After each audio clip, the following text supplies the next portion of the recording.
Hello everyone. आज अपन पढ़ेंगे आधारभूत समानुपातिकता प्रमेय।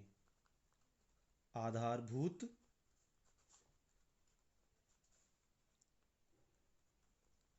समानुपातिकता प्रमेय जो कि आपके 6 मार्क्स की बोर्ड एग्जाम 2020 में आने वाली है। इसका दूसरा नाम जो है वो है थेल्स प्रमेय। ठीक है, स्टार्ट करते हैं अपन। इसका स्टेटमेंट क्या है? देखिए, एक ट्राइंगल है, एक त्रिभुज है जिसका नाम अपन दे देते हैं ए बी एंड सी। ठीक है, तो त्रिभुज की दो भुजाओं पर कहीं भी आप कोई पॉइंट ले लीजिए, डी और ई। ये कहीं भी हो सकते हैं, मिड पॉइंट पे होना जरूरी नहीं है। मिड पॉइंट वाली जो थ्योरम थी वो मध्य बिंदु प्रमेय हमने 9th क्लास में पढ़ी थी। तो ये कहीं भी हो सकते हैं। उनको मिलाने वाली जो लाइन है जिसका नाम क्या हो गया, डीई, अगर ये समांतर है बीसी के। डीई किसके समांतर है? बीसी के। तो यह आधारभूत समानुपातिकता प्रमेय या थेल्स प्रमेय कहती है कि त्रिभुज के दो भुजाओं को कहीं स्थित भुजाओं पर स्थित किन्हीं बिंदुओं को मिलाने वाली रेखा अगर तीसरी भुजा के समांतर हो तो ये दोनों भुजाएं जो हैं ए बी और ए सी वो समान अनुपात में विभाजित होती है। इसका मतलब A D upon D B और ए ई अपॉन ई सी। तो मैं कथन लिख देता हूं, इस प्रमेय का कथन बहुत ही इंपॉर्टेंट है। पेन कॉपी लेके साथ साथ लिखते जाएं। यदि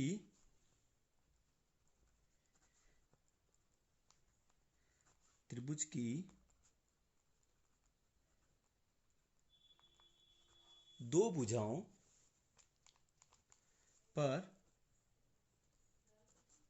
स्थित किन्हीं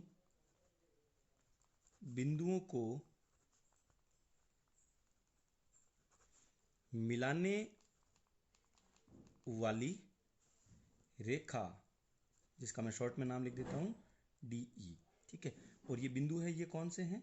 ये बिंदु जो हैं डी और ई है। डी और ई मिलाने वाली रेखा यदि त्रिभुज की तीसरी भुजा, बताइए त्रिभुज की तीसरी भुजा कौन सी हो गई? ए बी और ए सी पर तो बिंदु डी और ई है, और तीसरी भुजा है उसका नाम हो जाएगा बी सी के समांतर है। यानी क्या हो गया? डी ई है वो समांतर है बी सी के। तो त्रिभुज की अन्य दो भुजाएं समान अनुपात में विभाजित होगी। अनुपात में विभाजित होगी, समान अनुपात में विभाजित होगी। तो स्टार्ट करते हैं अपन। सबसे पहला जो अपन पॉइंट लेंगे वो हो जाएगा आपका, दिया है, क्या दे रखा है? एक अपने को त्रिभुज एबीसी एबीसी जिसकी भुजाओं पर कोई बिंदु, जिसकी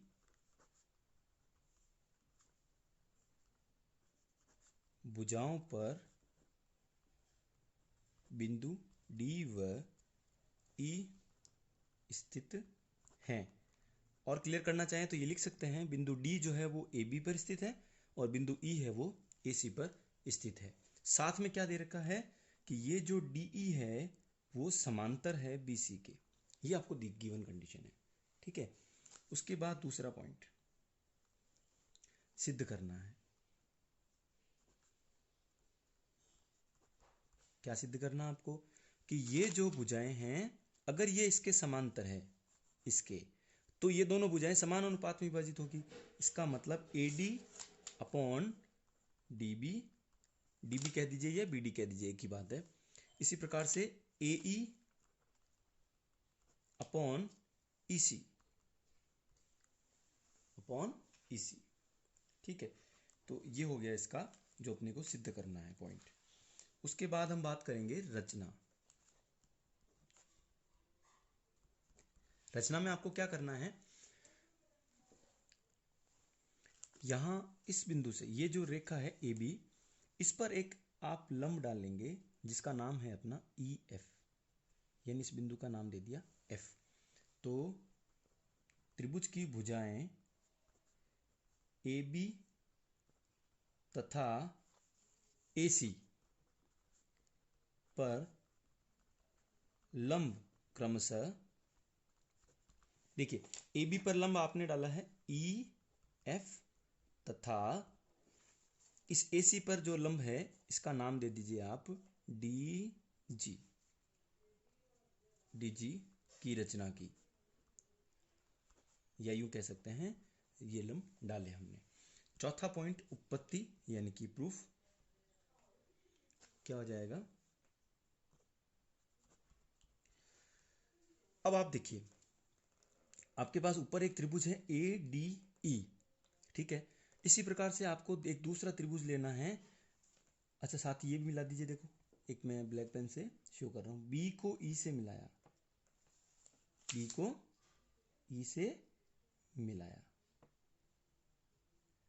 अब आपको क्या करना है, दो त्रिभुजों का क्षेत्रफल का अनुपात लेना है।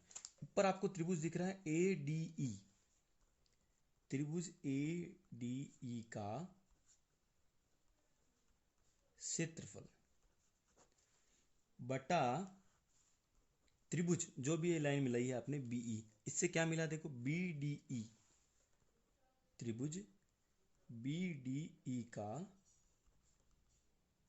क्षेत्रफल। अब अच्छे से समझिएगा, बहुत इंपॉर्टेंट है। त्रिभुज ए डी ई का क्षेत्रफल, ए डी ई क्योंकि ये त्रिभुज है तो इसका फॉर्मूला हो जाएगा 1/2 आधार इंटू ऊंचाई, और नीचे भी एक त्रिभुज है उसका भी क्षेत्रफल 1/2 आधार इंटू ऊंचाई, इसमें तो कोई डाउट ही नहीं है ना। अब देखो इंपॉर्टेंट क्या है, इस ए डी ई, इस ए डी ई का, अब यहां से समझना शुरू कीजिए। आपको ऊपर ए डी चाहिए तो ए डी ई में ए डी को हम आधार मानेंगे, तो 1/2 आधार, इस त्रिभुज का आधार ले लेते हैं ए डी इंटू, अब ये अगर आधार हुआ तो इसकी ऊंचाई क्या हो जाएगी ई एफ, अपॉन नीचे त्रिभुज का नाम क्या है B D E, B D E, तो आपको नीचे डीबी चाहिए ना, डीबी का मतलब बी डी, तो इसका आधार लेंगे हम बी डी, तो 1/2 आधार आ गया बी डी इंटू, अब इंपॉर्टेंट है कि इस त्रिभुज की ऊंचाई क्या होगी। चूंकि बेटा देखो आपने क्या कहा था, ए बी पर लंब हमने जो खींचा है वो क्या है ई एफ, ए बी की भुजाई है ए डी है, और ए बी की भुजा कौन है बी डी, यानी इस भुजा और इस भुजा इन दोनों का लंब कौन है ई एफ, तो इसका भी लंब ई एफ हो जाएगा। या मैं अगर आपको एक शॉर्ट में बोलूं तो मैं ये भी कह सकता हूं, दो त्रिभुज जिनका आधार एक ही रेखा पर स्थित हो, त्रिभुज कौन ए डी ई और बी डी ई, दोनों का आधार एक ही रेखा पर स्थित हो और दोनों के शीर्ष देखो एक ही जगह पे है, इसका भी शीर्ष इसका भी शीर्ष, तो दोनों का ऊंचाई होती हो समान होती है। तो यहां से देखो 1/2 से 1/2 कैंसिल हो गया और ई एफ से ई एफ कैंसिल हो गया, और ये आपको क्या दे रहा है, ये हमें दे रहा है ए डी बटा बी डी, इसको हम नाम देंगे समीकरण नंबर 1, ठीक है। ये आपके समीकरण नंबर 1 आ गया। अब पुनः तो इस बार अपन जो है त्रिभुज कौन सा लेंगे, त्रिभुज ए डी ई का क्षेत्रफल बटा, अब ध्यान देना दूसरी बार जो लेंगे इस डी को सी से मिलाया आपने, ये रचना में आप पॉइंट लिख सकते हैं, ठीक है। देखो अपन क्या लिखेंगे, बी को ई से तथा डी को सी से मिलाया, यानी कि आपने क्या किया, एक तो आपने लंब डाले ई एफ और डी जी, और इसके साथ आपने बी को ई से और सी को डी से, ये आपने मिलाया, ये रचना का पॉइंट है। अब देखिए इस बार अपन जिस प्रकार से अपन ने ये दो त्रिभुज के क्षेत्रफल का अनुपात लिया है, ठीक इसी प्रकार से इस बार हम क्या करेंगे, हम जो अनुपात लेने वाले हैं, तो देखो मैं त्रिभुज से आपको वापस बताने की कोशिश कर रहा हूं कि इस बार अपन ए डी ई के साथ इस डी ई सी का लेंगे, यानी ये वाला त्रिभुज और इसके साथ डी ई सी, तो त्रिभुज DEC का क्षेत्रफल बराबर 1/2 आधार इंटू ऊंचाई, और नीचे जो त्रिभुज है इसका भी 1/2 आधार इंटू ऊंचाई, 1/2। अब ध्यान देना, अपने को सिद्ध क्या करना है उसमें थोड़ा ध्यान दो। इस बार आपको ऊपर AE और नीचे EC चाहिए, तो आप भी क्या कीजिए, इस त्रिभुज ADE में आधार AE ले लेंगे और इस त्रिभुज DEC का आधार हो जाएगा इसे। ये तो थोड़ा आपको ध्यान रखना होगा समझने के लिए। तो 1/2 आधार क्या हो गया इस त्रिभुज का, AE इंटू, अब जब आधार AE है तो इसकी ऊंचाई क्या हो जाएगी, DG, बटा इस त्रिभुज DEC का आधार कौन है, EC, 1/2 आधार इंटू, अब इस EC की ऊंचाई क्या होगी, तो आपने अभी कहा था कि पूरी रेखा AE का लंब ये है DG, इसका मतलब AE का भी लंब DG है और EC का भी लंब क्या है, DG है। क्यों है, क्योंकि AE और EC दोनों एक ही रेखा पर स्थित है, इसलिए ये भी हो जाएगा DG। यहाँ से 1/2 कैंसिल, DG से DG कैंसिल, और जो आंसर निकल के आया है वो है AE बटा EC। इसको नाम देंगे हम समीकरण नंबर 2। वीडियो को आप थोड़ा बैक लेकर के अच्छे से समझ सकते हैं, ठीक है। कोई दो डाउट हो तो कमेंट जरूर करना। अब ध्यान दें, आप इक्वेशन फर्स्ट और इक्वेशन सेकंड की तुलना कीजिए। समीकरण 1 व 2 की तुलना करने पर, अब आप देखिए समीकरण 1 और 2 का जो अंश है वो देखिए दोनों में समान है। त्रिभुज ADE का क्षेत्रफल, त्रिभुज ADE का क्षेत्रफल, तो दोनों का जो अंश है न्यूमरेटर है वो तो इक्वल है। अब डिपेंड दोनों का डिनोमिनेटर करता है, ये इक्वल है क्या, तो आप कहेंगे एरिया ऑफ त्रिभुज BDE बराबर किसके हैं, एरिया, AR का मतलब एरिया, त्रिभुज DEC, इन दोनों का क्षेत्रफल बराबर है।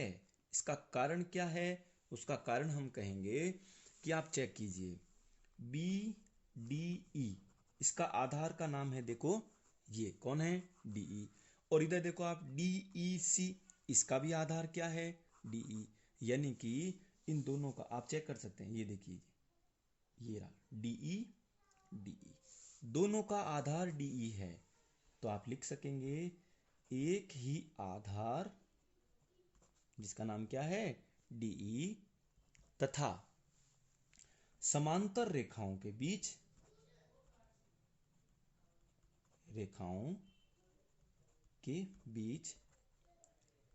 स्थित, अब समांतर रेखाएं कौन सी है, देखो आपने क्या कहा था, DE समांतर किसके बताया था, BC के, ये तो आपने बता रखा है। तो दोनों समांतर रेखाओं के बीच में त्रिभुज है, ये दोनों त्रिभुज, ये वाला और ये वाला, दोनों समांतर रेखाओं के बीच में है और दोनों का आधार DE है, तो स्थित त्रिभुजों के क्षेत्रफल क्या होते हैं, समान होते हैं। ये दोनों क्षेत्रफल समान हो गए, तो आपने कहा इन दोनों का न्यूमरेटर इक्वल है और इन दोनों का डिनोमिनेटर भी कैसा आ गया, इक्वल आ गया, अंश भी समान हर भी समान, तो हम कह सकते हैं समीकरण 1 बराबर समीकरण 2। और ये जब हुआ तो समीकरण 1 में क्या दे रखा है, AD बटा BD बराबर किसके है, AE बटा EC, यही अपने को सिद्ध करना था, इति सिद्धम, हैंस प्रूव्ड। वीडियो अच्छा लगे तो शेयर जरूर करना। एग्जाम में ये 6 मार्क्स का डेफिनेटली आने वाला है। वीडियो को पॉज करके आप कॉपी में वर्क भी कर सकते हैं, और अच्छा लगे तो शेयर कीजिएगा। Thank you.